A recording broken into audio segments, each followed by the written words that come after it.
sometimes, like now, somebody will go and start saying, yes, Pastor Dorcas was talking like this because she's the spouse of the people's deputy president. I'm not speaking like this because I am his wife. I'm talking because it is the truth, and the truth must be told.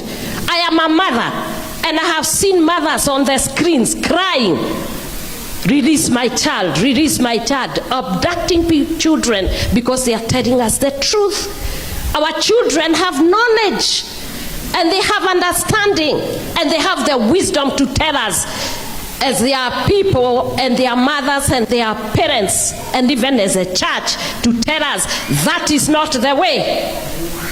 We don't want corruption.